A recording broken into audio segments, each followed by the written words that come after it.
We're ready, folks.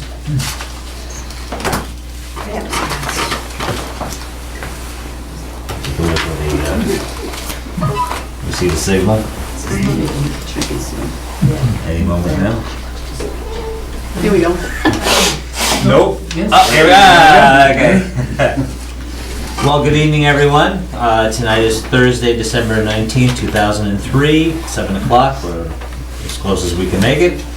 And this is the Board of Selectmen meeting. First up, tonight we have a public hearing on the petition of the Neshoba Valley Winery to amend the existing agricultural business use special permit to allow the expansion of the garage for the brewery operations and fixed or hard sides for the pavilion.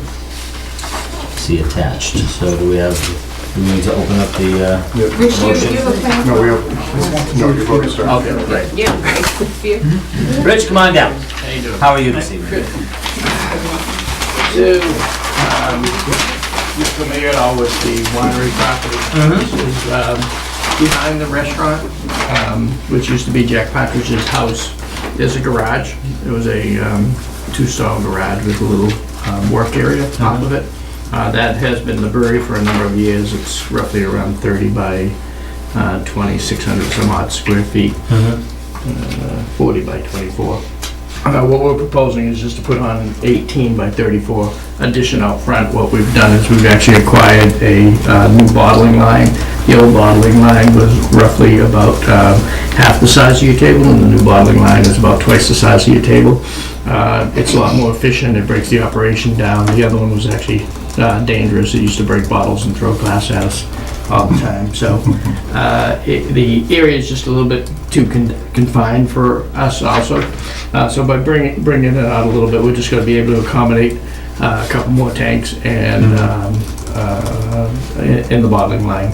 The nice part about the brewery business right now is we're actually buying grain from Dudley, Massachusetts. So we continue to keep, 20% of all the beer that we brewed last year, 20% of the grain that was used in every batch last year, a minimum of 20% was actually grown in Massachusetts. So Great. And we're growing hops now. We actually have just under 3/4 of an acre of hops that we grow for the beer. So this is a continuation of trying to get that, farm to table concept. Sure. Continue. So this is the existing brewery right in here, and this is the addition. It's just a little bump out right behind the restaurant. It won't be visible at all from the street or from any neighbor's property.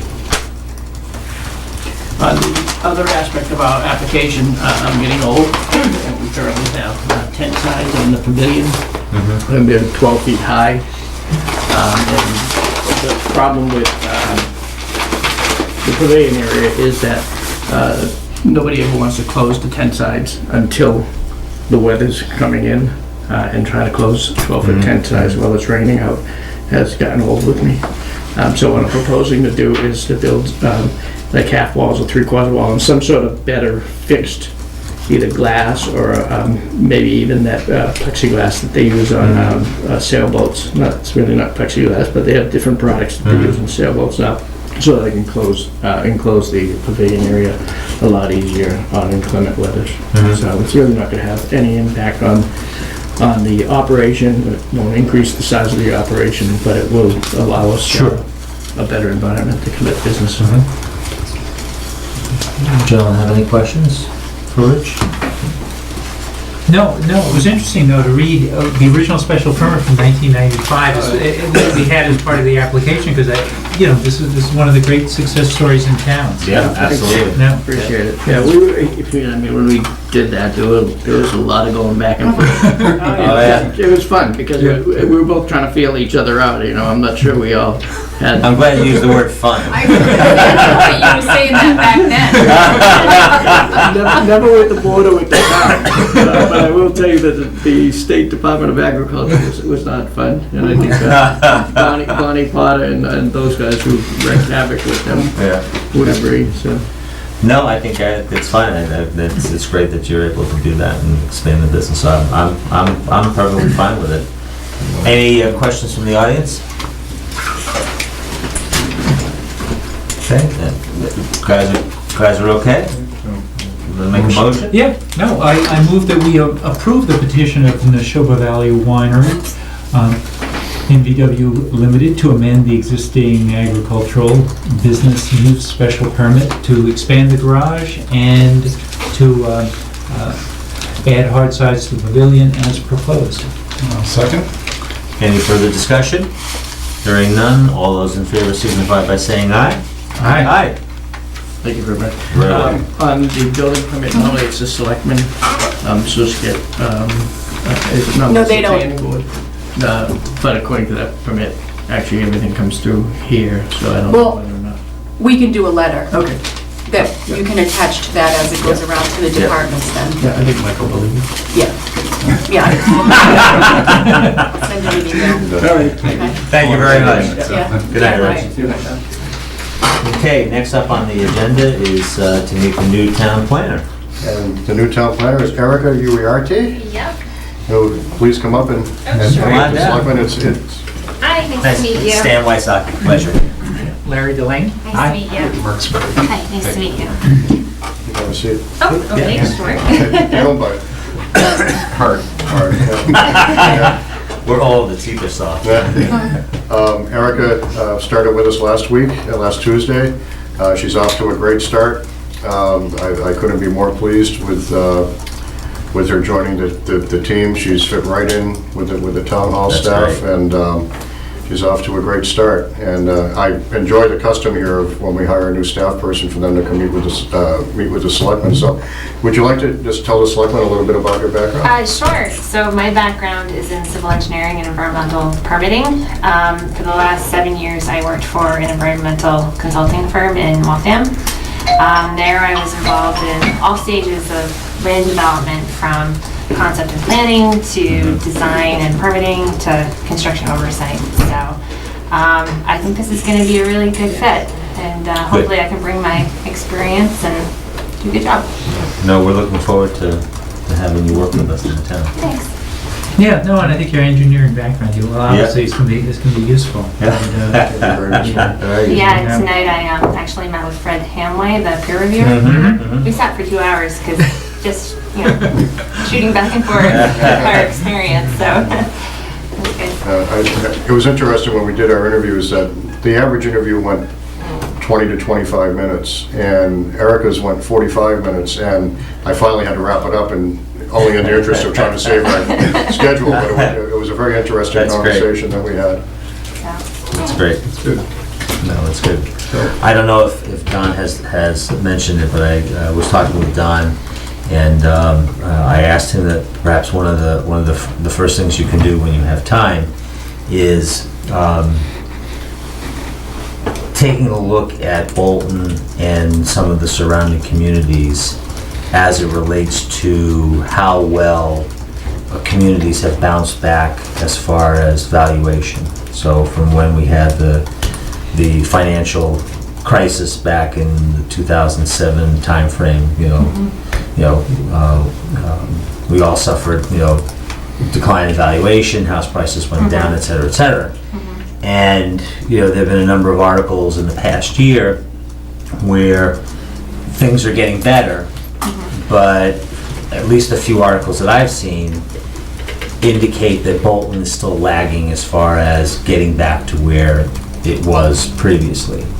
And obviously valuation has a direct impact on the tax rate, because we have to raise a certain amount of money, and that's the whole process. You have a valuation and you have to figure out a rate to get to the amount of money that you want to raise. So I've asked Don if you could take a look at that and look at, what things or what characteristics of some of the other communities that are similar to Bolton, where they've managed to come back more than we have. Okay. It could be all kinds of things in terms of the characteristics of the town, the kind of businesses that are here. Right. I think one thing that potentially is very important is how well our school district is perceived, relative to, the various, and I'm going to get into this more a little bit later in the selectmen's portion of the program, but there are a variety of of surveys that are done. Newsweek does one, U.S. News and World Report does one, Boston Business Journal does one, a variety, and they rank in Massachusetts and nationwide and everything else. And we seem to be like in the top 25%, which from one perspective is good, but there are other school districts and high schools in surrounding towns that are ranked much higher consistently.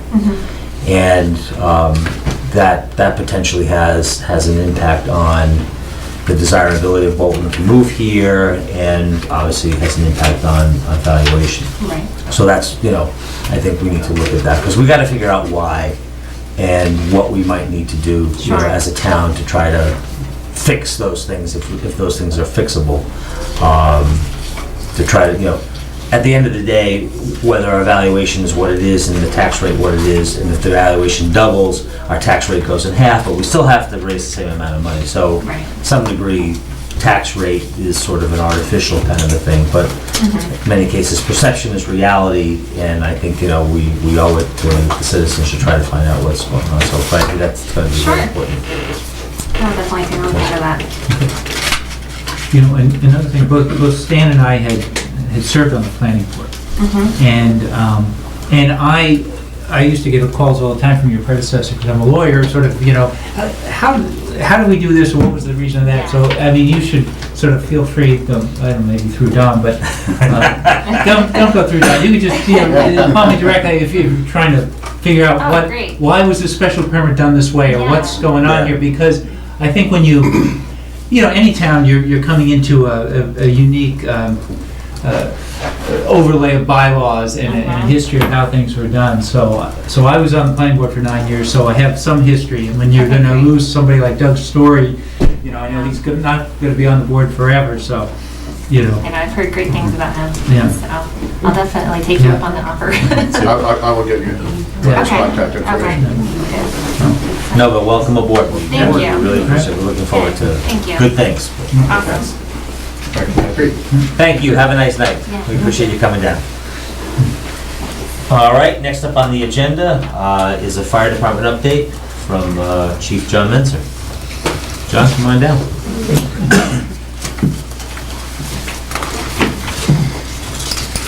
Here you go. Thank you. Good evening, everyone. John Menzer, Fire Chief. I also have with me tonight Firefighter Dave Perry, Firefighter Chip Durant, and retired Deputy Chief Jack Older. I know the board does may have some general questions about the status of the fire department, and then hopefully we can segue into a discussion about the proposed replacement fire apparatus. Okay. So, do you have any general status questions that we want to address first, or? Larry, would you like to? Well, I was wondering, I guess it's been 2 months since you, the long ongoing saga of the reformation of the Firefighter Association. Yes. Because I think I first raised that 10 months ago. But I guess what's the current status in terms of turning that into a nonprofit that's consistent with state law and federal law? Yes, I don't remember the exact date, but back 4 or so months ago, the association did vote to take 3 steps. First is to file with the state to actually incorporate, which we're in the process of doing right now. We've updated our bylaws to include the necessary wording to support the incorporation, and the application is being finalized right now to be sent in.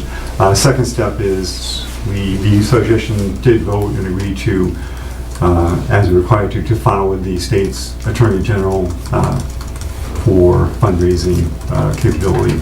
And then third is to file with the hope of being declared as a charitable organization so that any donations would be tax deductible. So they said that we're in the process right now of the first step. The application is being finalized right now and will be sent in very soon. And then this is a whole new organization, I mean, in essence, or are you, because the old organization was sort of an unincorporated association, now you're going to have a non-profit corporation, is that Correct, right? although many of the bylaws for the most part, are really still the same, and the purpose and the nature of the organization is still the same. Yeah.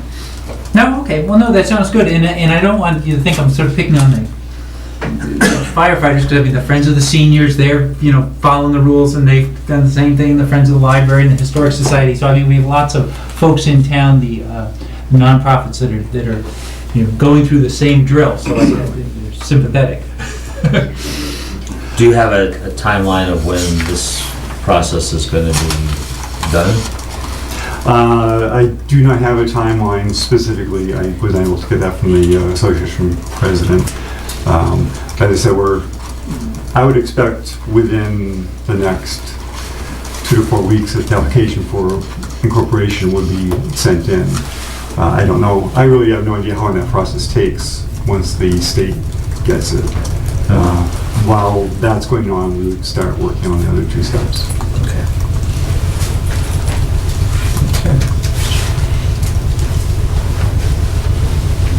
Okay, I guess why don't you talk to us about the new apparatus? Okay.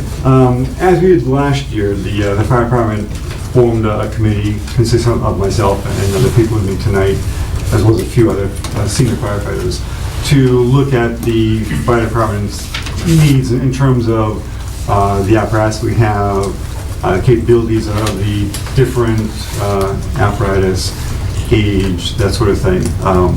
And we've, based on that investigation and that conclusion we came to, again, we'd like to propose to the town to purchase in FY15 a new fire apparatus. We did produce a short summary.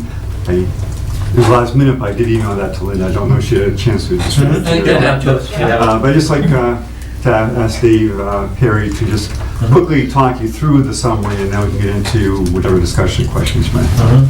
So we're looking for funding to purchase a new all-wheel drive attack pumper to add to our fleet. With this purchase, we'll be able to achieve 2 goals.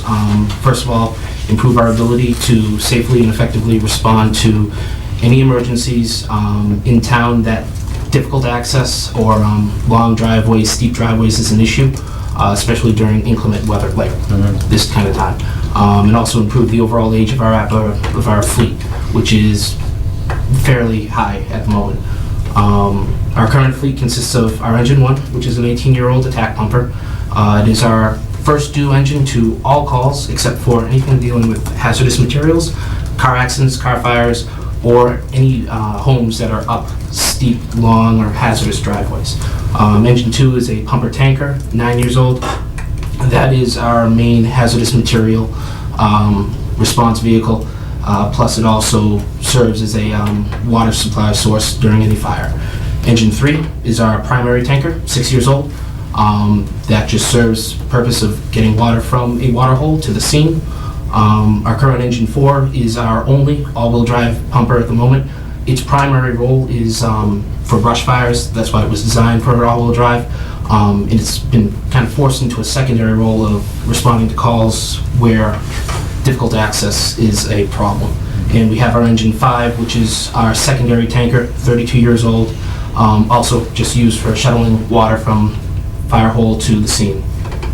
So we came with 3 reasons to try to get this truck in what we, after 2.5 years of looking at our fleet and trying to figure out what to do. The first reason is our engine 4 doesn't provide a sufficient firefighting capabilities in some cases. This is particular to homes that are up those long driveways. On page 4, we have a list of all the driveways that are long. This affects about 25% of the town. Plus, it's 27 years old, which means reliability can be questionable. It was only designed to be a brush truck, and it was, like I said, forced into this role of primary response. Plus, it only carries 2 firefighters to the scene. It doesn't give all the equipment that our main truck can give. Reason 2, engine 1 is aging. It's 18 years old. It's past the NFPA's recommended replacement age. This sees the most time, the most engine hours, and the most calls. Actually, it makes up for 64% of all calls that we respond to. We want to get 25 to 30 years out of it, which is more than capable, but it's imperative that we remove that from a primary response role to a secondary role to try to get that lifetime. And reason 3, engine 5 is at its replacement age. It's 32 years old, it doesn't conform to current safety standards, and can be cumbersome to work with during the fire scenes. So we're seeking a total of $545,000. That'll include $480,000 for the purchase of the apparatus itself, plus an additional $55,000 to $65,000 for equipment. Last year, the question was raised, we did apply for a grant, we were denied. The reason why is because we're not replacing engine 5 with an identical truck. It's not being used for primary mutual aid. This new engine would be used only in town. And that's why we're not going to get that grant. We also have attached just a few sheets. One will give you all the numbers of what driveways are difficult to access. On page 5, we can show you what our current fleet looks like, the total number of gallons on water on wheels and age. And then page 6 has some recent pumpers that are similar to ours and the total cost. None of these pumpers were all-wheel drive, and just keep in mind, an all-wheel drive system does add about $30,000 to the cost. If you have any questions, yeah? Yes, actually I do. Are you proposing now that engine 5 would be taken offline? That is correct. So that would be removed from... Yeah, we would like to maintain our fleet at 5 apparatus, so engine 5 would be retired, auctioned off or sold. Okay. Because actually in your first bullet, in terms of talking about the grant in 2012, it said engine 5 was a secondary tank, with engine 3 being much newer. Can I assume at the point in time that you applied for the grant in 2012 that you were planning to keep both engine 5 and engine 3? Because if you're getting rid of engine 5, that sort of bullet sort of goes away as far as the objection.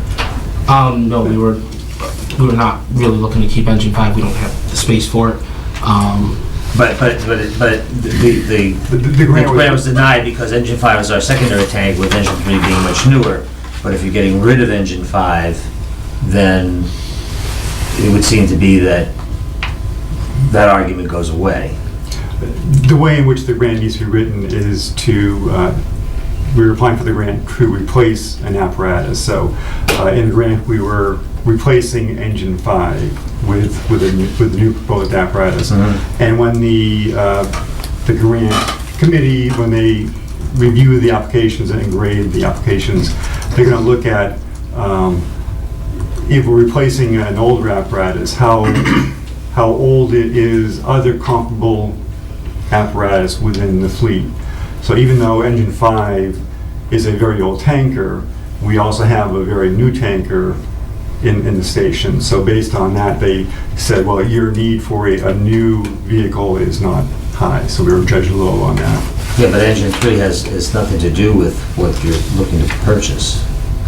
I agree. It's just a water tank. But one of the criteria that they use is the comparative age of other apparatus of the same type within your fleet.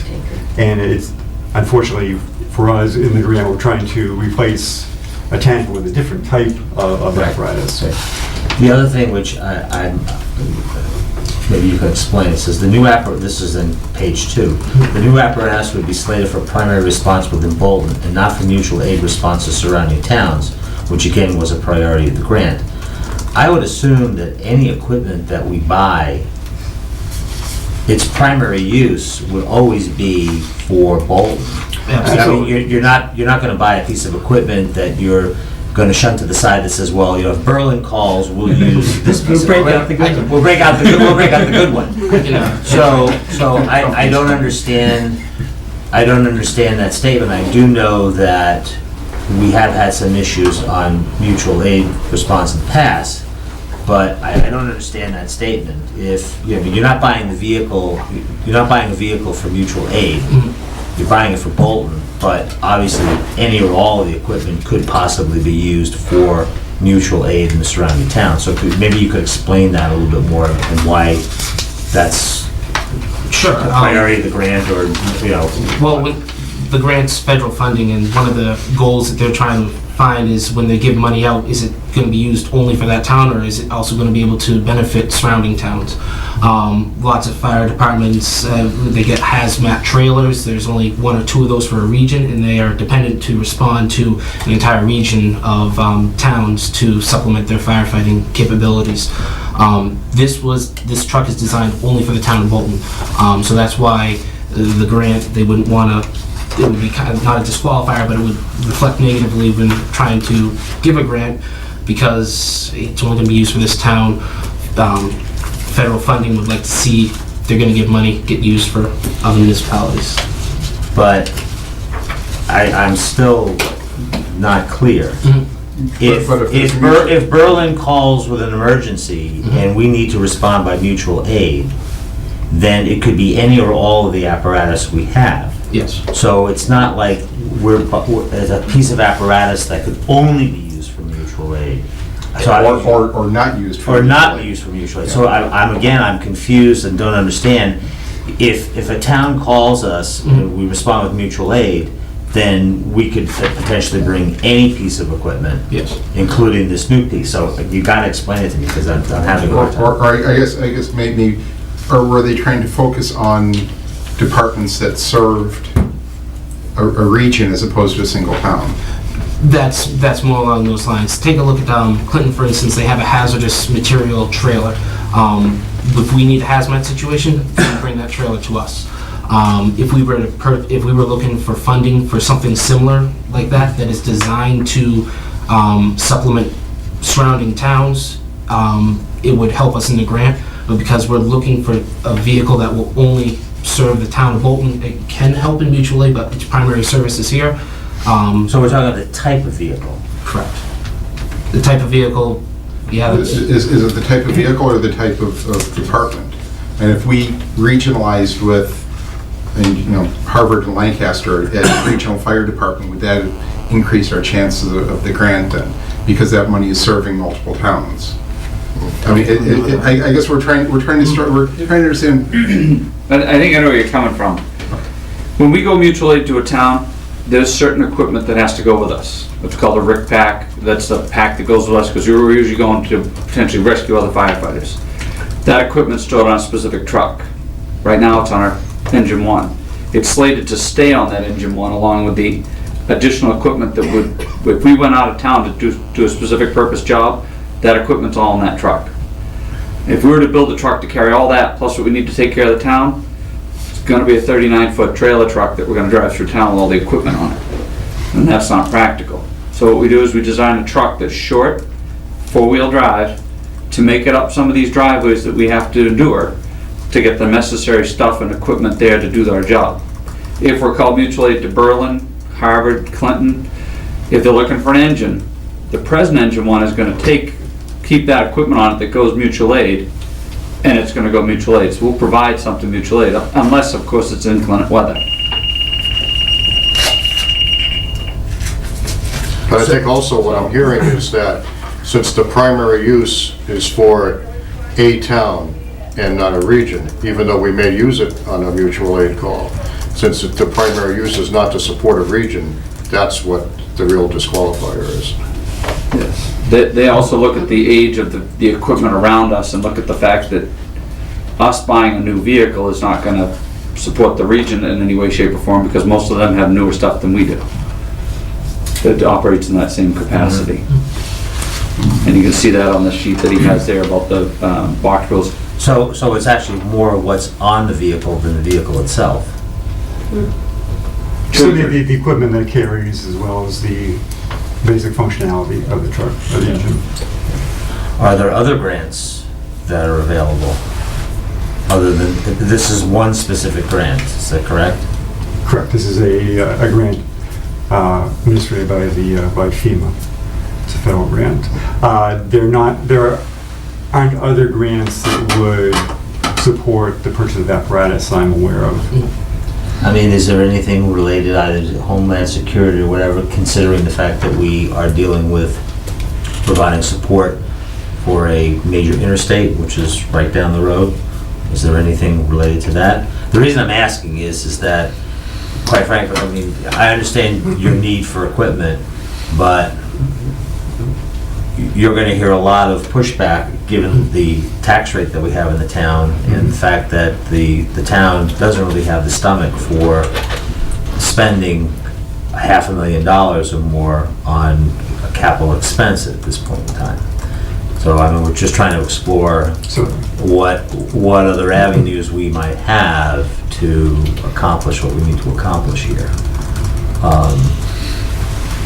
The FEMA is tied in with the Homeland Security. You haven't filled out the last application. It's all tied in together. Of the apparatus awarded last year, there were 17 pieces, that was it. And that's nationwide. From over 500,000 applicants for the grant last year. Of the vehicles that you... 500,000? Every department in the country has the right to put in for it. There's a lot of competition, obviously. Yeah. Of the They only have vehicles... so much. Right, of the vehicles that you listed in the back page, Ms. Berlin, Fitchburg, Harvard, Hudson, and Kingston, were these all purchased through procurements for the town? Were any of these done with grants? And I think you mentioned, Don, that you might have heard that perhaps Sterling might have recently... I had heard a town in the area had gotten one. I didn't know if it was Yeah. Sterling or not, and I didn't know if that was accurate. I just heard that some town in Massachusetts had gotten an award, and I didn't know how it compared with their need versus ours. Do we know if any of these were procured through a grant process, or was all procured? None of them were. None of them were. Okay. The only engine that I know of that was given from the federal level was out in the far western part of the state, and they had virtually no fire department. So we're dealing with grants at the federal level. There is nothing at the state level? No.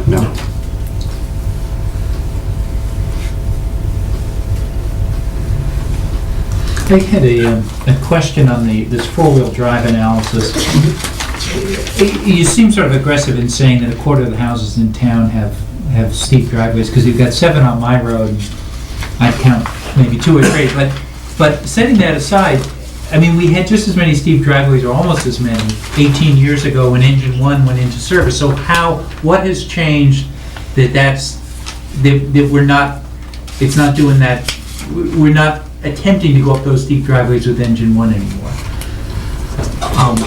Or was that, or it was ever thus? I was not on the department back when you might be able to answer that. The old engine, I can't even, it's a much older engine that was replaced with Engine 1, and that attacking the long and hazardous driveways was not the primary goal of the purchase of Engine 1. It was to replace the shortcomings of its previous engine, and I can't really speak on that. Back probably in the mid-'80s, when the town started getting more long driveways, especially once we started putting in common driveways, that's really when the problem started to arise, just because of the sheer number.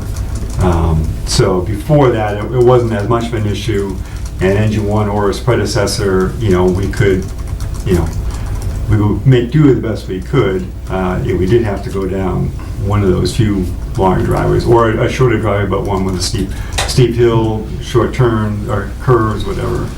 But just now, due to the number, it's become more of a problem. So we gave Engine 4 that role, but now we feel as though it's a big enough problem that we really should address it with a all-wheel drive primary attack vehicle. But on when those common driveways are approved, they always have this big area at the end, which was always explained to us on the planning board, is this going to be sufficient room for a fire truck to turn around at the end? Is that really not enough or it's really the distance. I mean, in the middle of a snowstorm, and we've had 2 of them just in the past week. Before, during the storm and before the driveway is actually cleared and plowed, if it ever is really, that's really the time where, we need this capability to get enough men and equipment down the driveway through the unplowed snow to be able to effectively deal with whatever the emergency is. Right, I think over the last 18 years, we've probably started pushing development into less desirable area. I mean, Oh, yeah, no, it's think true. about the driveway next to my old house. Yeah, oh, that's a steep one. Literally, I've seen a delivery. I saw a delivery truck slide down there and it hadn't hit the house. Yeah. So I can't imagine if they had to get a Sure. fire truck down there. So I think, I think over the last, 15, 20 years, we probably have seen a lot more of the. Yeah, no, I think you're right. steeper driveways Backland lots built. and common driveways and more marginal topography. And there is a number of residents in town where, even in the best of weather, engine one's never going to get down the driveway, and engine four is the best shot. Especially the unpaved ones. I mean, I live at 152 Sugar Road. My engine 1 right now could not get up my driveway. And I'm sorry, to turn a fire engine into a four-wheel drive, it's a $30,000 differential? Yeah. Yes. Okay, so. And it's literally another differential. That's what it is. I know last year when you came before us, I know we asked the question, and I do have to ask it again, but, have you explored the certified pre-owned marketplace? Because our DPW department, Harold has purchased some, gently, softly used pre-owned vehicles, sort of to make do with maybe not necessarily having a 32-year lifespan, but at least something that's less that gets us through some significant piece of that, as opposed to something new. Actually, I might ask Jack, would you have any I can comments to that? give an answer too, but Usually, certainly communities around here, or they hang on to them just like we do, as long, or like as Harold does. They get everything they can out of them, and you will see some communities purchase equipment that's older, and I kind of look at it. If the sander truck doesn't get out there because it's secondhand and it's got a problem, okay, but if the fire engine doesn't get out there because it's secondhand and has a problem, it's a little different of a situation. And I do not believe the market has many four-wheel drives on it. I can show you magazines with fire apparatus, used fire apparatus for sale, but it does not fit the needs of what we're asking here, so. Bob, did you have a question? I know you had your hand up. No, it was related to a subject you've gone past, so. Okay, all right. Just in here, so the truck itself is 480,000. There's additional, roughly 60,000 for equipment. Yes. How much of that equipment could be, for lack of a better term, scavenged from the existing equipment? I mean, you mentioned like breathing apparatus. Well, we're not increasing the number of firefighters, so they already have a breathing apparatus, presumably. So why would we need to, would we be buying new or additional, or? Yeah, so because we'd be removing our engine 5, which is a tanker from the fleet, and putting a new attack pumper, it would have to be outfitted with hoses, nozzles that we don't currently own. We are scavenging the air packs that we have. Our engine 4, we'd be removing 2 from there. Engine 5, we'd be removing the 2 from there. We do need to have 1 pack for every seat, so 6 firefighters in this new truck, so we need 2 more. But we are trying to get everything we can from our current vehicles. We've gone through that list extensively and tried to narrow it down to just what we absolutely need. Okay. Does the advisory committee have any comments? Well, we've, Chief Metzger's come before us, and it looked like you addressed a lot of the questions that we had, and I'll be interested in taking a look at this the document too. Thank you. I guess, one question, we have engine 4 is 27 years old. Yes. So if you get a new engine to replace 5, what's happening with engine 4? Is it like in 5 years, you're looking for another $545,000 piece of equipment? No. We would like to get onto a regimented, predictable cycle for vehicle replacement, so no surprises come. Engine 4 was originally designed for brush fires only. We haven't looked into this situation extensively yet, but if we were to replace engine 4, it would be somewhere along the lines of maybe a smaller vehicle. They now have like Ford F-550s with brush that are smaller, significantly cheaper, if that were to ever come, but that's... Yeah, that would be good. I mean, I think from the standpoint too, from everybody is, I don't know if this is necessarily a surprise because it was here last year, but to have a really well thought out plan of replacement so that it can be built into the budgeting so that, now we're looking at $545,000. That's a lot of money. And if we knew that plan, if we have a plan for engine 4 when the 18-year-old vehicle goes, so that I think everybody can be better prepared and, sort of little better planning can be done. I don't know where this is going to go. It's a lot of money. I know one question that we asked, and I'm sure you've addressed this, is there something less than $480,000 that could fill it? I mean, does it have to be, we look at $450 plus 30, the $30,000 for the 4-wheel drive sounds like a small amount compared to the $450 for this, whatever this vehicle, I guess you call it a vehicle, an apparatus. So again, the question is there something at $350 that would fill your needs plus 30? Unfortunately, no. We spent a lot of time working with some of the manufacturers in the area, and we've tried to, cut down the functionality, the size,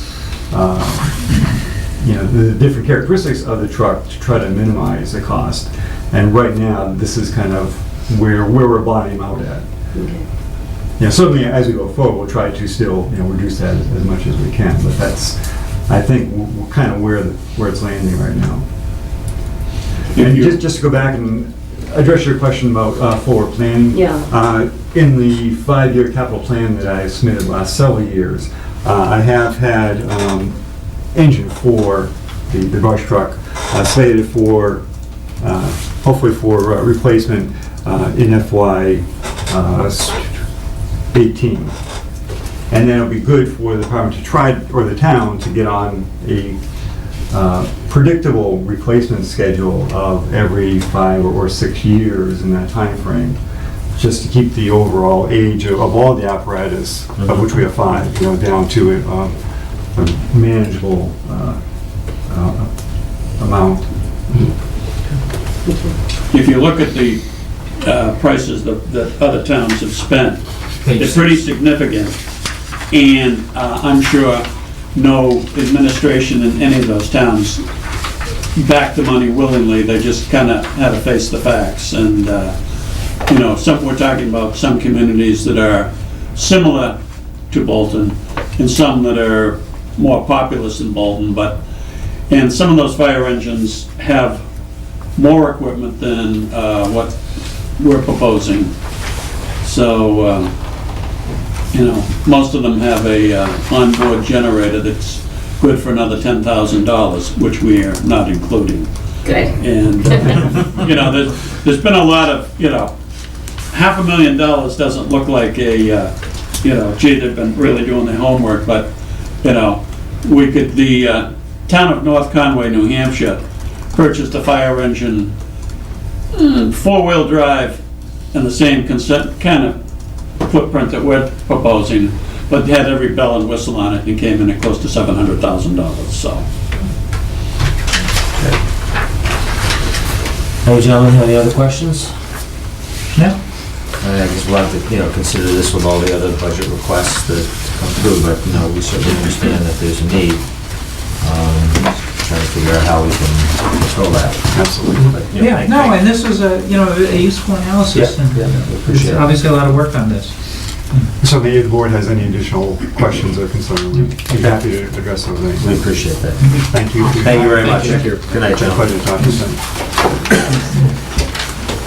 Next up on our agenda is the town administrator report. Mr. Lowe. Mr. Chairman, I'm going to start off with the old standby, the Minuteman update. Which I love. Someday we won't have it on here anymore. Someday. If you recall at the last Selectmen's meeting, the question was asked about the regional agreement and what's happening with that. Well, oddly enough, right after that question was asked, we got the feedback from the Commissioner for DESE, Commissioner/his office. And although not a lot of changes were made, there were some that were fairly significant. What the office did agree to was the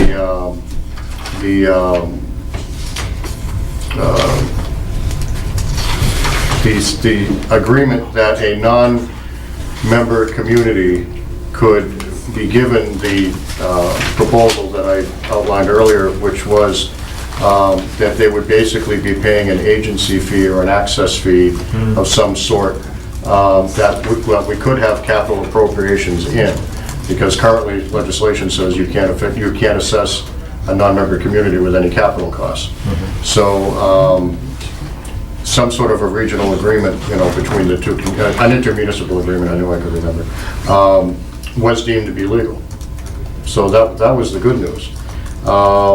But some of the bad news, or the less desirable news, was, I'll start with the less major issues, which were, as far as the weighted voting, we had proposed that weighted voting, once a quorum was established, which had to be done through normal procedure, that a 2/3 majority of the weighted votes of those present needed to prevail on any matter. What the commissioner said was that it needed to be a 2/3 vote that represents the entire membership or the entire school committee, whether those members are present or not. So that sort of raised the bar on how you get to a 2/3 vote. I don't think that was as big a deal, personally, as the next two. One was, if you recall, currently in the agreement, the only way that any community can withdraw is if the other 15 member communities agree to it. And that was seen as a showstopper for a lot of people. Also, it certainly would have a negative impact in trying to bring new communities in if they knew essentially they could never get out. So what we recommended was that a 2/3 vote at a community's town meeting or city council meeting, depending on their form of government, was required for them to be able to remove themselves from the district. And then there was a 5-year phase out to get all the students out and so forth, and they had their obligations for existing debt. What the commissioner's office said was, no, that's not going to fly. You still need a majority vote of the member communities. So while you don't need 15, you need 9, or I guess 8 of the remaining 15. So that's viewed as a big deal to some of the larger communities who may want to get out at some point. Because if you consider a community such as a Dover, who sends 2 students, that's not an impact to anybody if you let Dover withdraw. But if one of the larger communities, like in Arlington, Belmont, or Lexington, if they chose to withdraw, that obviously has a major financial impact on the remaining communities. So the remaining communities might not be so benevolent as to let them withdraw. Now, one counter to that is, and this is not, I think, well known, the final say still rests with the commissioner. If, for the sake of an example, Arlington wanted to get out because they're the largest community, and that would have the most impact to the other communities. If there was a circumstance where the remaining communities agreed to let Arlington out, the commissioner could still override all that and say, well, this is going to have a major impact on the district, it's going to change the shape of the district, we don't think it's in the best interest of the district, and we're going to disallow it. I'm not saying the commissioner would do that, but that option still exists. One other change, which I personally think is a big deal, is the authorization of debt, and then concurrently also the withdrawal from the agreement. And we now have this easy-to-follow flow chart, which demonstrates the different ways that one can authorize debt. And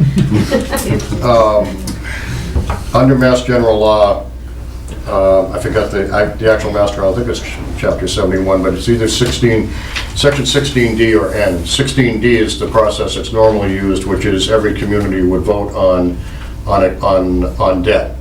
And then if you don't have approval from every community, then it just doesn't fly. I'm sorry, 2/3 vote. But there's also what's known as the nuclear option, 16N, which is if a 16D vote doesn't fly, then the school committee by, I believe, a 2/3 vote can then authorize 16N, which is one district-wide vote. So as long as you gain the 2/3 majority district-wide, then the debt is approved. Now, within that... Vote at the polls? Yes. And that has to be, and the expense has to be borne by the school district for that. Now, under the scenario, if every community, forgetting the aggregate for a second, if every community voted in favor, then there are no other issues. But if a community votes no, yet the debt is still approved, because the district-wide vote was affirmative, then that town has 60 days to vote withdrawal from the district. If the town then votes to stay within the district, then they're liable for the debt. But if the town votes to withdraw and notifies the Minuteman School Committee, and then all remaining member communities have 60 days to vote to disapprove their withdrawal. And if the towns vote to disapprove the withdrawal and they have to remain in the district, they remain in the district and are not obligated for any of that debt. So they could stay in the district and enjoy the benefits of the borrowing and not have to pay for any of it, which is a huge deal. So we now have some new issues there. It's not elegant, and the school committee was going to be meeting Tuesday night to weigh in on how they feel about the latest revisions. The snowstorm caused a postponement until tonight. The superintendent asked if the town manager from Lexington and/or I could attend the meeting tonight to help walk the school committee through it, and I would have been happy to if we didn't have this meeting, but so I don't know the outcome of that. So I don't know what the response is going to be from the school committee, but I'm sure I'll be having another update at our January 9th meeting on this. So just when after a year and a half of a lot of hard work, we thought we had something that the 16 towns could agree on. We've now got a curveball thrown at us that we hadn't anticipated. It's actually more like a knuckleball than a curveball. I'm going to just go out of sequence here. Do you have any questions on that? I know it's very complicated, and I sit through all these meetings, and I still actually get confused sometimes when I try to discuss this. As far as the FY15 articles and budgets go, all the major budgets have been submitted. We still have a couple of small boards, agriculture, parks and rec, one other that has not submitted their budget yet, but all the town departments have. This is my current list of placeholders for articles. We have 24. I would expect some to probably go away, but at the moment we have 24. And the budgets, I think, went out today to advisory, if I remember correctly. So we're on track there. Update on the emergency management co-directors. I've received email although I don't think the town clerk has received a like email yet, but as you know, Tom Moses has been very busy the past several months and has done the best he can, but has not always been available. Tom notified me via email that he intends to resign. So we actually have no co-directors right now as opposed to one and looking to fill one spot. So that being said, and knowing that we have had, we had a deadline Monday for the one opening, my suggestion is that the board hold off doing anything with it tonight and looking at, now that we have the two openings, should we maintain the structure that we have, or should we consider a different structure? I'm going to work on that along with the public safety folks, and hopefully have a recommendation for you to consider for the next meeting. But given that latest development, I would suggest that we take a step back and look at the overall picture right now. Yeah, that makes sense. Yeah. Next, as an FYI, the proposed Mass Central Rail Trail through a portion of Bolton, and I think it's a very, very small portion. We're not. But it's a very cool rail trail. Yeah. It is. It's a fantastic rail trail. We're not 100% certain it's in Bolton at all, but there could be a small segment that is. But I wanted to make sure that the board was aware of this, because I think it's fantastic. I know that the more rail trails we have, the better. But I did want to make you aware of it. Carol Gumhart will be commenting on the proposal on behalf of the Conservation Commission. But if any of you have any comments, please pass them on. That's great. Next, update on the Cable Committee. I met with Ken Troop, who updated me. The idea had been that there would be an RFP in tonight to be presented, but I think in a positive development, we've received, or they have received, the RFP from Comcast already prior to their sending out their package. So rather than sort of having them pass in the mail, Ken suggested, and I thought it was a very good idea, that they sit down, look at what they've got, and look at what Comcast has submitted, and sort of look at where there may be some gaps or not. And then they would like to come in at the January 9th meeting to discuss where they are. So that seemed to be more productive to do it that way. And then finally, last but not least, we have our item to review and vote on the proposed surrounding community agreement and side letters with the Cordish Company regarding the proposed Leominster Casino / slot parlor. And as I've said before, Larry and I, since the last meeting, have had multiple conference calls with the folks from Cordish. Larry has put in many long, hard hours on this, and I think I should let you sort of walk the board through this. Sure. We went to Cordish with with sort of the draft proposal that I had prepared, and then you guys had commented on it, and their reaction to that, and I guess one of the key things of that was we had this provision in there that would scale up a payment depending on what traffic counts were. We thought that this was a way to get around the problem they have in that whatever they would give Bolton, they have to give to all their other towns. And as they kicked it around, they came back and said, why don't we agree to provide Bolton as an impact fee what we're giving Lancaster. That's $35,000 a year, up from $5,000. But they'll take it on themselves to talk to the sort of de minimis towns to I guess try and get them to agree not to enforce their potential right to all go up to a similar level, and get them to recognize that Bolton and Lancaster really are in a different position. And I did speak with Mr. Weinberg late this afternoon, and he did confirm that he's done that. He's done it, all right. And then, but we came back and said, well, that's great, but you're giving Lancaster, they're also getting this other money, and we have a lot of unknowns. And so one of the things that we put in going back to them was to say, they've already agreed to do engineering work on the light out at 110.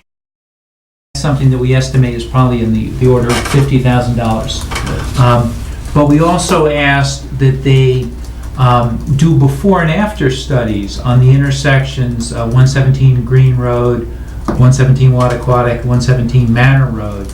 And I followed the format. It was actually the casino down in Plainville did this with all their neighboring towns, where they gave them no money at all and just agreed to do studies where they said, we'll study your key intersections, we'll agree on an independent traffic consultant, and if that consultant says the increase is our fault, we'll pay for whatever needs to be done.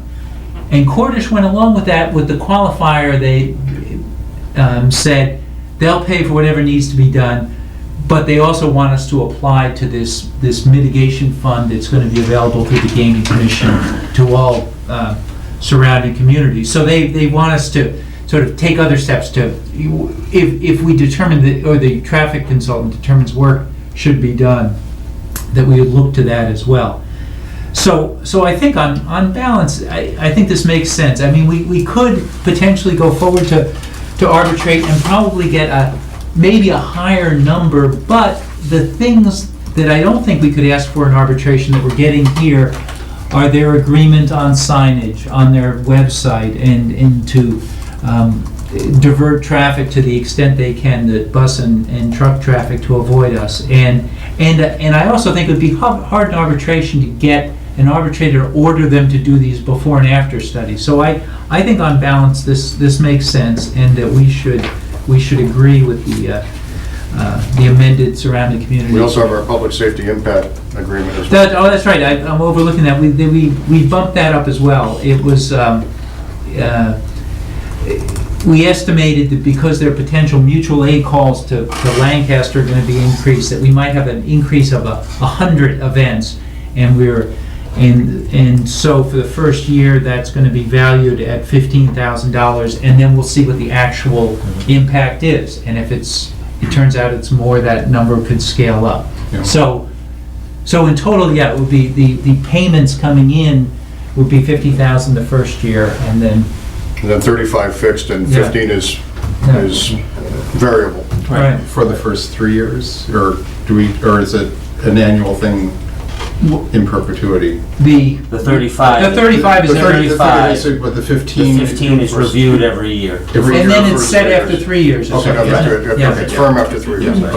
And I think that something to bear in mind too is that if Cordish gets the approval of the Gaming Commission, it's only a 5-year license, and so they're going to immediately probably be thinking about renewal. And so I think to the extent it'll be in their interest to honor the agreement, keep us happy, because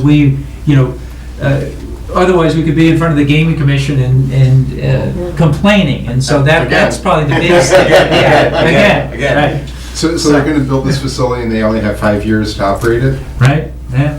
Wow. Bobby, a question? Two questions. One is, on the agreement you described where the independent engineering firm is going to assess traffic flows, I think you said that if there's an increase in traffic flow attributable to the Cordish project, they'll take steps to mitigate that. Well, what does that mean? Are they going to... No, that's not actually what he said. They're willing to stipulate that any increase in traffic will be attributed to them. So we don't have to prove that. No, not on that. Well, Not on that section. You have the agreement? the side, The, for the side letter, it's true. Edward needs.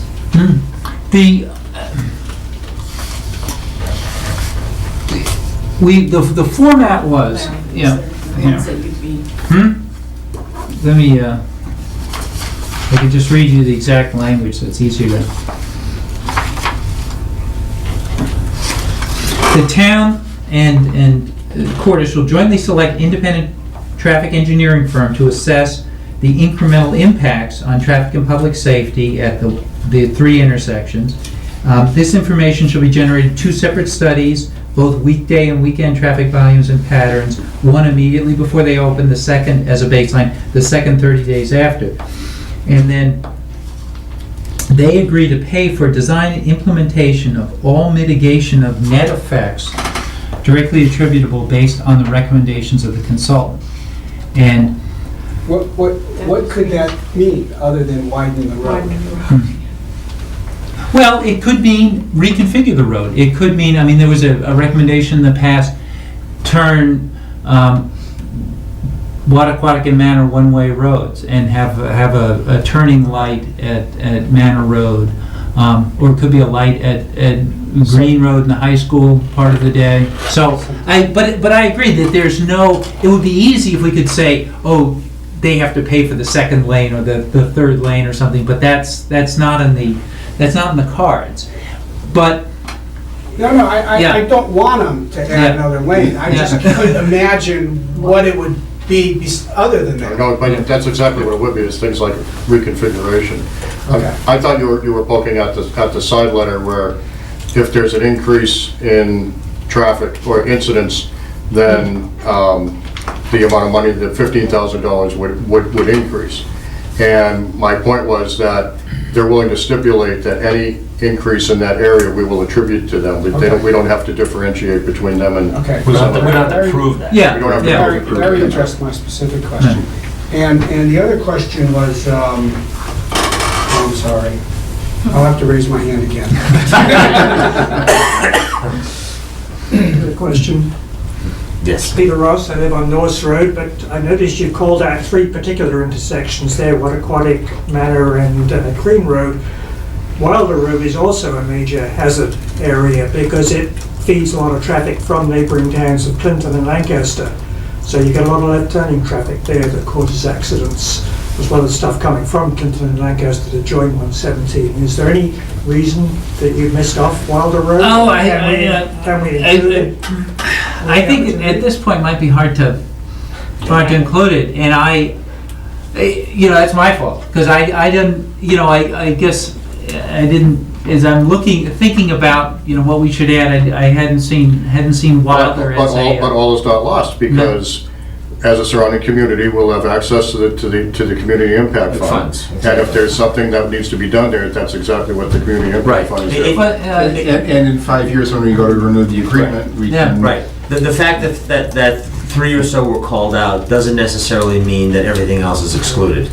The impact funds that are available, because we're a surrounding community, will give us access to money if some mitigation needs to be done in that area. Which is why the surrounding community designation was so important. Exactly. Did you remember? I remember. Yay! Yeah. So, I'm getting old here. Don't look at me. Oh, on the, I think you said that the agreement's in place for something gets measured for 3 years and then it's locked into place, or the payments. 15,000. The payments are measured for 3 years and then they get locked into place. The public safety impact. The public safety impact, we're estimating now that there'll be potentially 100 increased incidents. Is it gonna take them 3 years to build this thing? No. Basically, it's gonna be reviewed. There's gonna be a before, and then there's gonna be 1 year after, 2 years after, and 3 years after. So each anniversary, it's gonna be reviewed. Okay. To see. I thought it was 3 years from... No. It's reviewed each year, and then either the amount of money goes up or down depending upon what the actual number of incidents are. After the end of the third review, then it's set. Because you figure by that time you've gotten to a steady state. They're actually hopeful that if everything stays on schedule, that they could have their building completed by the end of 2014. 2014? Yes. Okay. Wow. And their license is from the time it's granted or from when they open? I don't know. I don't know. They use that commencement of operations as a real magic phrase, so that might be it. And then, we also need to remember that this is a 1 in 3 chance that this is going to be built here. So, but the best result would be that we never have to deal with this because it's casinos in Plainville. Right. One other thing we got Cordish to agree to was every one of their other agreements, they got towns to waive the ability to reopen the agreement based on unanticipated circumstances. And that's something the Gaming Commission has it in their regulations, and they got every other town say that they're waiving that right, but we didn't, so we have, and again, hopefully there are no, extraordinary circumstances no one's thought of, but if that happens, we have that ability to go back in. And the other thing that we were able to get too was, there was language in the original document that said we would support, we'd almost be an advocate of the project, or any town would be, and what we ended up with was, while we won't oppose the project, that we are not bound to advocate for it or help support it in any way. But going back to the issue of Wilder, if we do see a significant increase in accidents, I mean, that could probably trigger the adverse impact piece and reopen that to add that to the traffic study at that point, if need be. Yeah. So I think overall, I think obviously it's a much better deal than what we, I mean, we actually negotiated something better before we did the petition, but this is a result that it's something a little bit better. So I think overall, I think it's balanced and it's fair. Yes. Thank you for going the extra mile for us. Sure. So I reviewed it and I'm happy with what we have and I'm ready to sign. So if someone wants to make a motion, unless there is any other comments or questions or whatever, so I'll entertain a motion. I'll move that we execute the surrounding community agreement with PPE Casino Resorts, MA LLC, and countersign the side letter regarding public safety reimbursement, public safety response cost reimbursement dated December 19th, and I guess we also should note, because that we're getting a second side letter that relates to the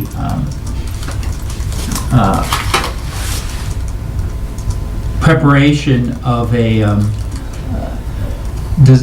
design services through their traffic engineer Stantec for proposed changes to the traffic signal equipment at the intersection of 110. So I guess the motion relates to both the approval of the agreement and the execution of the side letter on the public safety response cost reimbursement. You got that? Any questions? Hearing none, all those in favor signify by saying aye. Aye. Aye.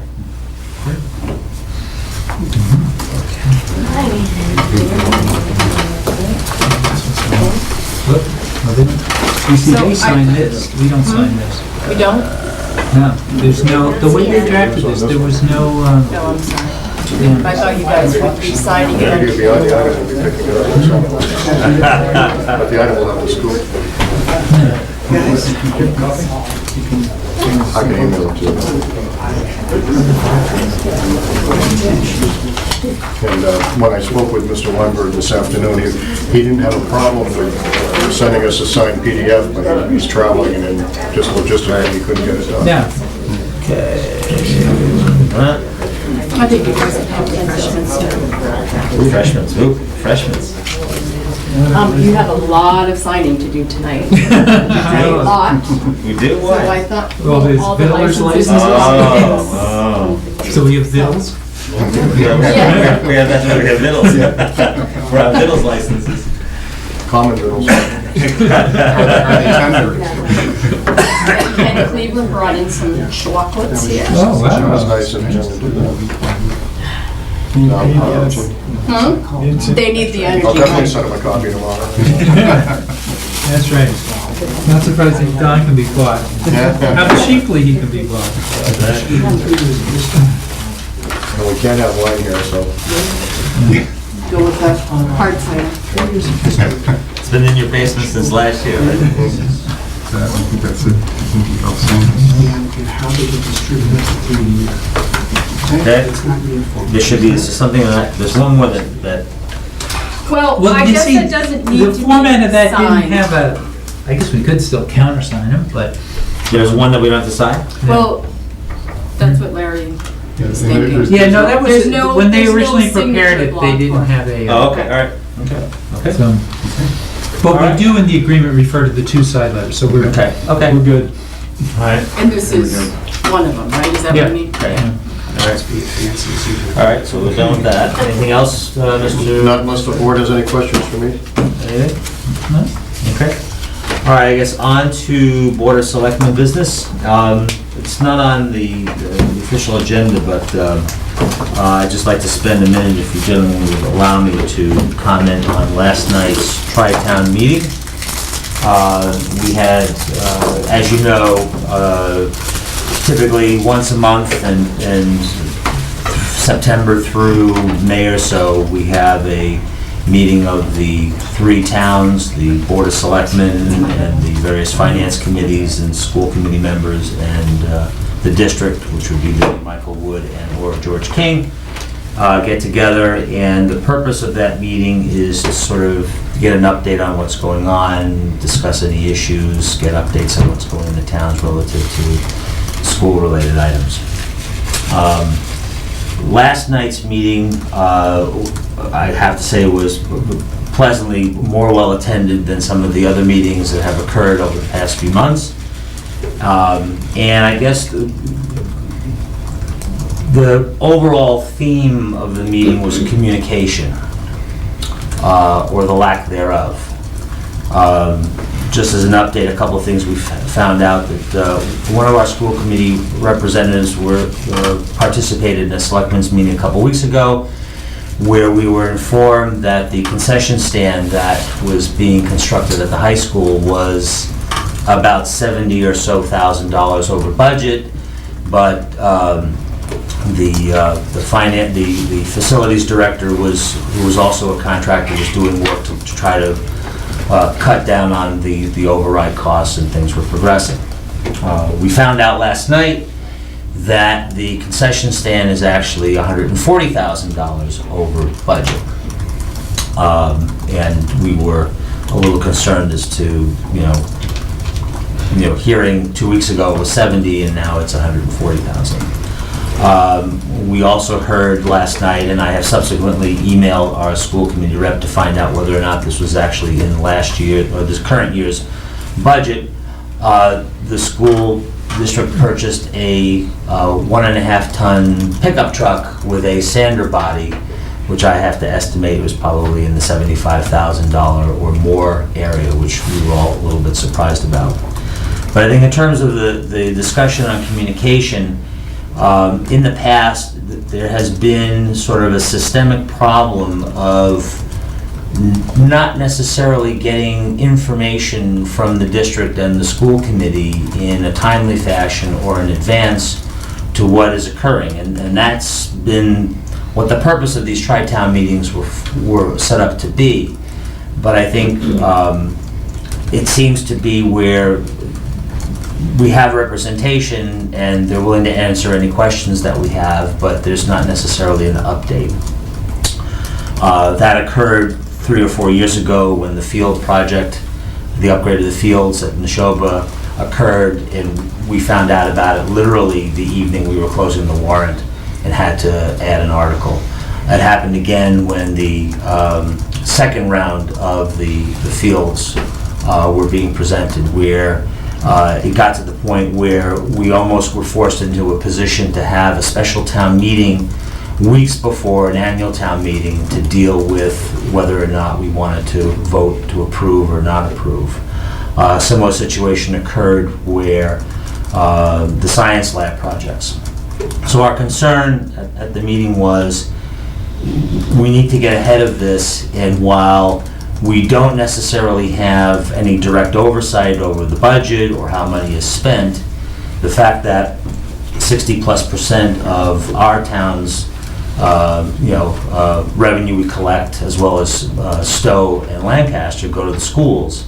And anything that they do as far as capital projects or what they're planning in terms of renovation has a direct impact on what we have to do as far as our budget.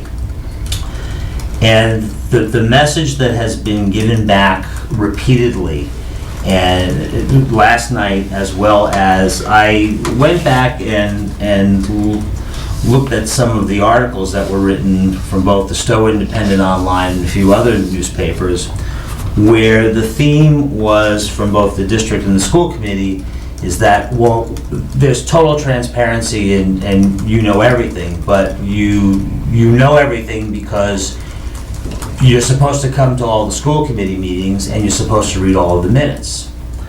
Well, we pushed back on that because we feel that, given the fact that Michael Wood is the CEO of a $45 million operation, he has a responsibility to the shareholders of that operation, which are the 3 towns, not necessarily to report on every bit of minutia that goes on, but we need to be informed well ahead of what's occurring, especially when it relates to large capital items in the budget.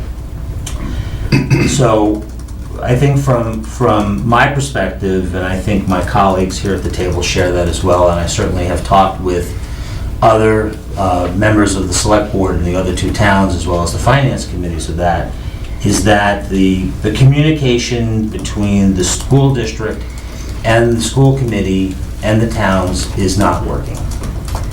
And certainly this is going to become a topic of conversation for the next Tri-Town meeting, which will be held in early January.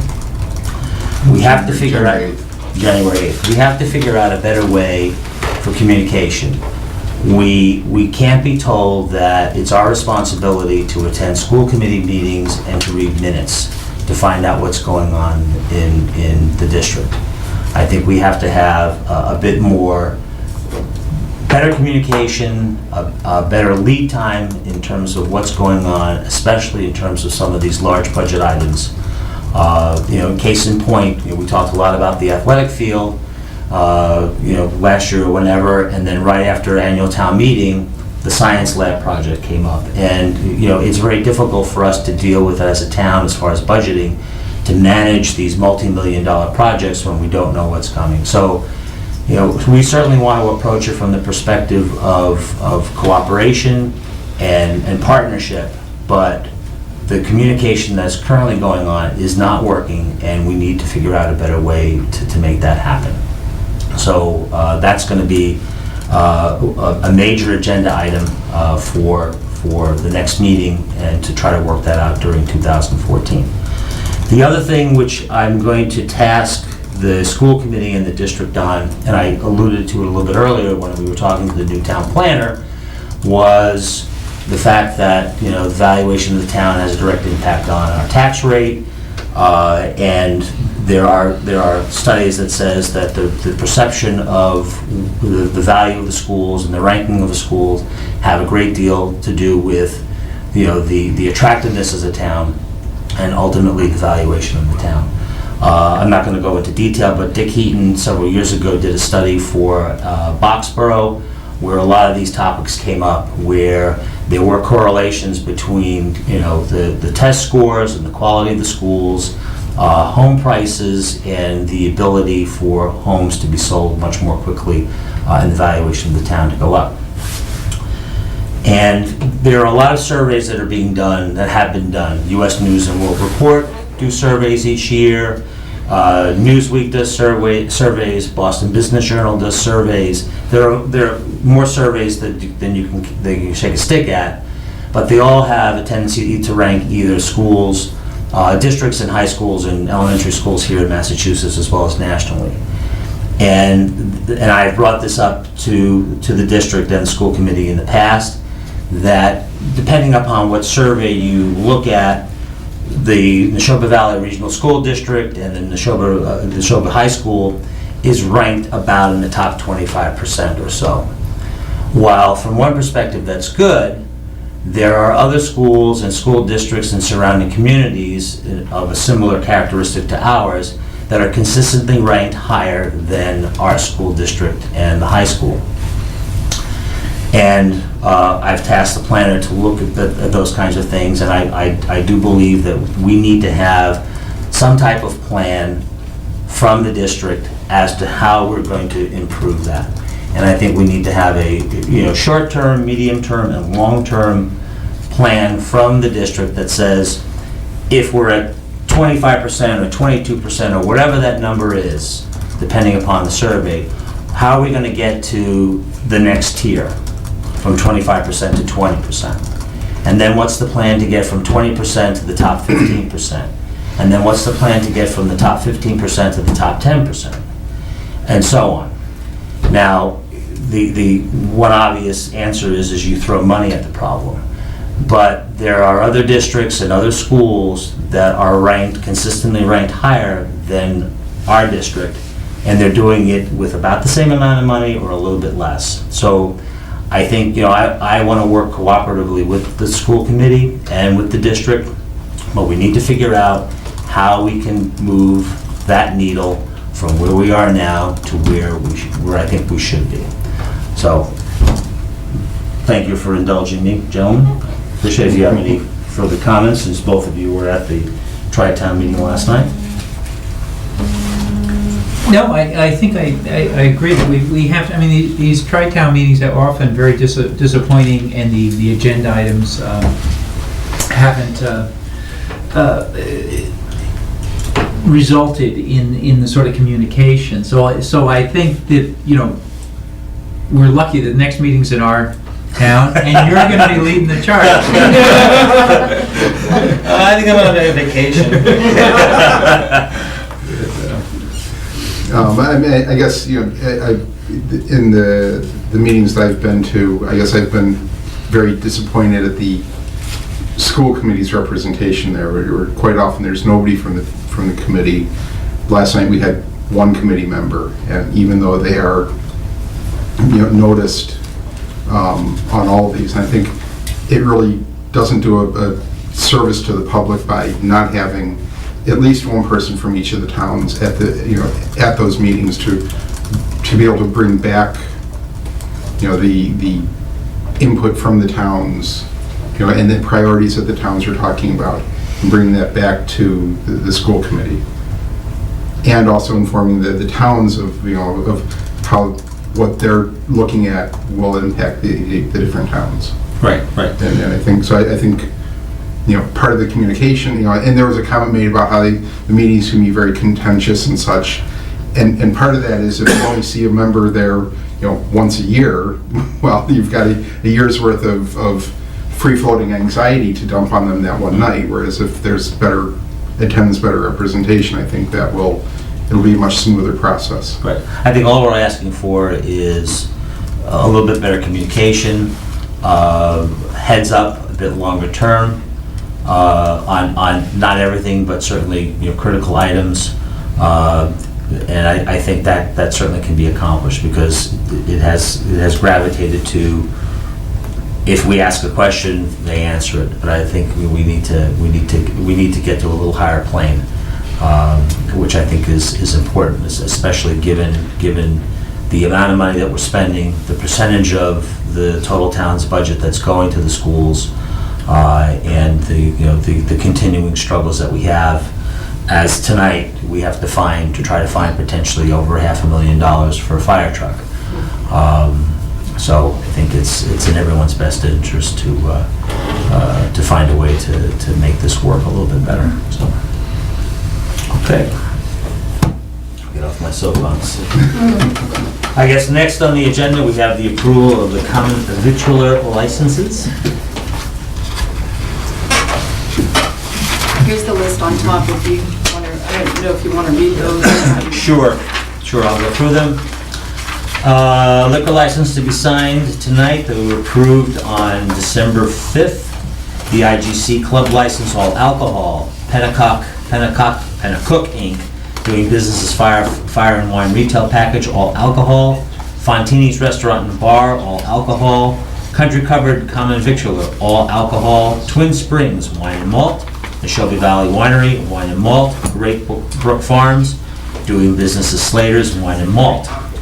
And then the following, the common victual licenses to be approved contingent on receiving all required paperwork. Now, have we received all required paperwork? No, we have not. So if you would just make your vote contingent on receiving it, then by Okay. the end of the year, I will have all of it before they get their license. Okay, so we will make these, well, actually, should we just sign what we need to sign first and then vote on this, or do you want to go through all the whole You thing? can go, All right, Or do we sign all of them, but you hold them? yeah, oh yeah, I would be holding all of all them. right, so common victor licenses to be approved contingent upon receiving all required paperwork, and the following would be Bolton House of Pizza, Bolton Spring Farm, Classic Pizza 3, Colonial Candies on 47 Sugar Road, Country Cupboard, Davis Farms at 1196 Main Street, Fire, Water, and Wine, 25 Forbush Mill Road, the International Golf Course, 159 Ballville Road, the Neshoba Valley Winery, Slater's 356 Main Street, and Twin Springs Golf Course, 295 Main Street.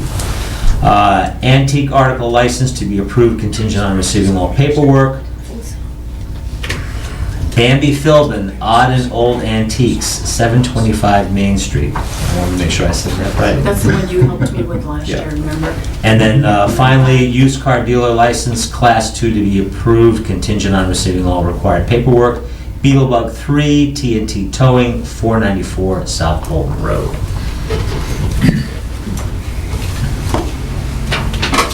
So moved. So moved. So second. Did you second that? Yes, I second it. All right, all those in favor signify by saying aye. Aye. Aye. Okay. Aye. Start signing. There's Twin Springs on Main Street? What's that? No, it's on Wilder. It says here, what is Twin Main Springs Street? Golf, 295 Main. I was just I'm reading. sorry, I'm what- just what did I- reading. Twin Street. Springs. Give it a Main Give it a Street. Wilder. Oh, sorry, Yeah. yeah. Okay. No, that's wrong.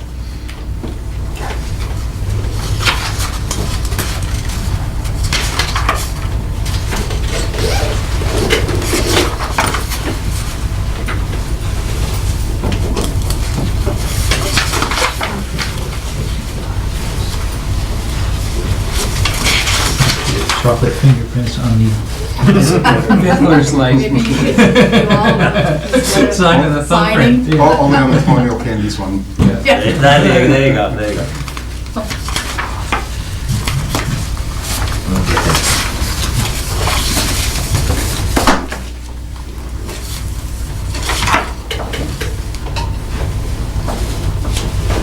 We haven't seen signing, so you do the planning board, and you get Right. Oh, God, I can remember 50 those days. plans. Remember all the plans. 50 There's plans in the set. The and Mylars. there's 10 sets. and- Yeah. The Mylars. I remember being the chair of the school committee in my town when you signed each diploma, and then when I finally gotten done with the diplomas, the superintendent handed me all the certificates of achievement that had to be done as well. I couldn't believe it.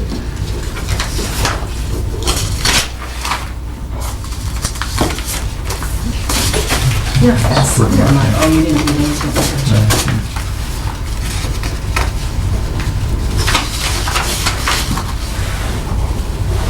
Going through my scroll. This wouldn't really make your signature short.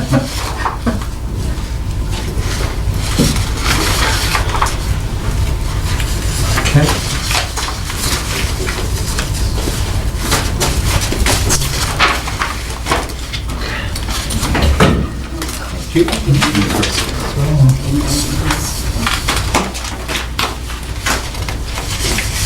Thanks for compelling.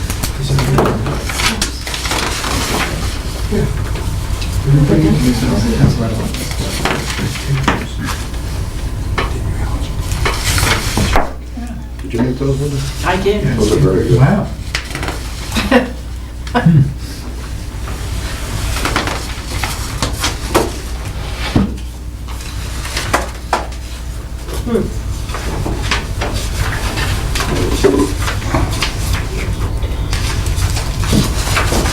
I love the colors.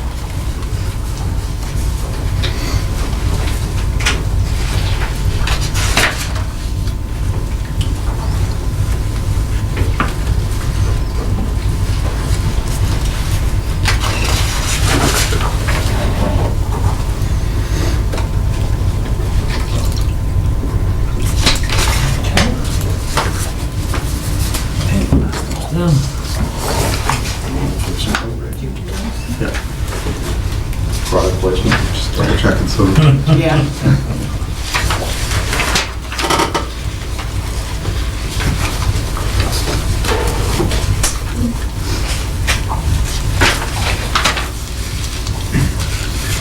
So Ken, what's the item doing to take over, and now it has a monopoly on the news That's and right. Yeah, Raising rates? Advertising Yeah. rates are that's through the roof. coming, right? Pretty soon. Oh, really? Actually, We've been here since 1893, so. You see them come and go, haven't you? Yes. Yeah.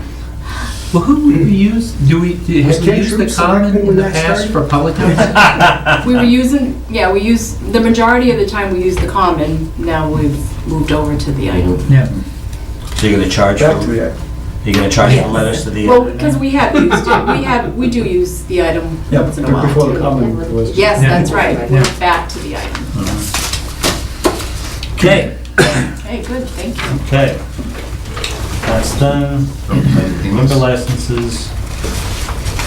Let's kind of skip the last one. Yeah, It's getting late, it's getting late. No, we'll skip the third one and go to the last one. All right, next up on the agenda is to ratify and execute the town administrator contract. And we have reviewed the changes to the contract, and I believe that we are all fine and satisfied with the contract as amended, and we're certainly looking forward to having Mr. Lowe here for another 3 years. 3 fabulous years. I'm looking forward to it as well. Hopefully I don't start aging in dog years. So I'll entertain a motion to approve and sign. I move that we approve and sign the employment agreement between the town of Bolton and Donald A. Lowe. Second? Any discussion? Hearing none, all those in favor signify by saying aye. Aye. Aye. Thank you. You might regret that. We'll be asking the governor to commute your sentence. Will you put in the, yes. Okay. Oh, yeah, absolutely. There must be an escape clause in there somewhere. To Only very, renegotiate very for changed tiny type, conditions. yeah.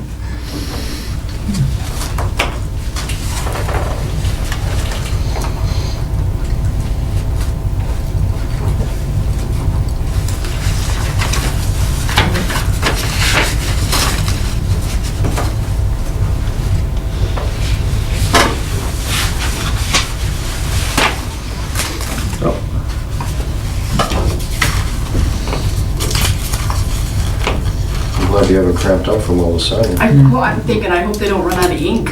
Oh, I have a pen.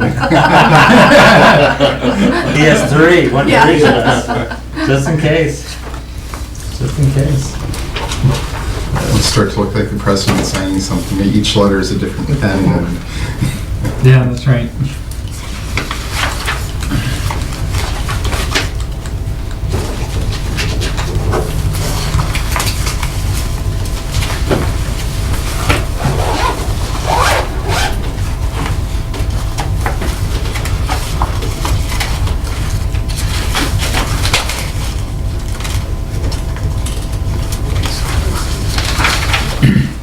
So this eliminates one of our potential executive sessions, right?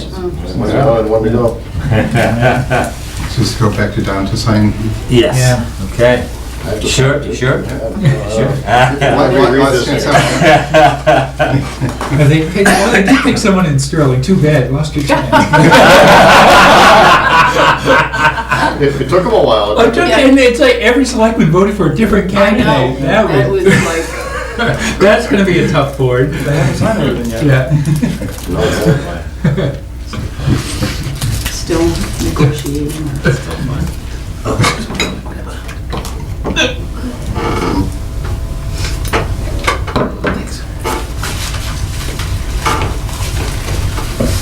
And those things break down sometimes, right? Towns will select someone and they can't Oh, they do. negotiate. Yes, they do. Yeah. Yeah, yeah. Yep. Mm. Yeah, there was, I don't think I'd ever seen a situation where each selectman had one candidate. Okay, Thank you. thank you. Yeah. Very done. Pleasure. All right, next up is a review of minutes. Right. There's 3 sets there, regular session October 16th and October 24th, and executive session of October 24th. Okay, and I know we've all looked at and reviewed, so Yep. I'll entertain a motion. I move that we approve the minutes of October 16th and October 24th, as well as the executive session minutes of October 24th, all 2013, obviously. I'll second. All those in favor signify by saying aye. Aye. Aye. We're almost done signing. Yeah. Almost done. Oops, I missed one. Congratulations, I think, Don. Thank you. I think. I'm very happy. My time here has been both educational and rewarding, so I'm Rewarding? They don't tell them that. fulfilling, I guess, is a better word. Fulfilling. No, I've enjoyed my time here very much, and I appreciate everyone's support. Well, that's over with now. There you go. All right, so thank you very much. Any other business we want to discuss, gentlemen? We'll square over with that stuff. Yeah. Okay, great. All right, next on the agenda, we'll be going into executive session pursuant to Mass General Law, Chapter 30A, Section 21A3, to discuss strategy with respect to collective bargaining on the basis that an open meeting may have a detrimental effect on the bargaining position of the town of Bolton. And we will not be coming back out into open session. Only to adjourn. Do I have a motion to move into? I move that we go into executive session pursuant to Chapter 30A, Section 21A3. Second? Okay. All those in favor signify by saying aye. All right. Roll call. Aye. Me. 1, 2, 3. Someday you're gonna tell. All right. Thank you very much. You can shut us down now. Thank you very much. Good night, and have a good holiday. Switch.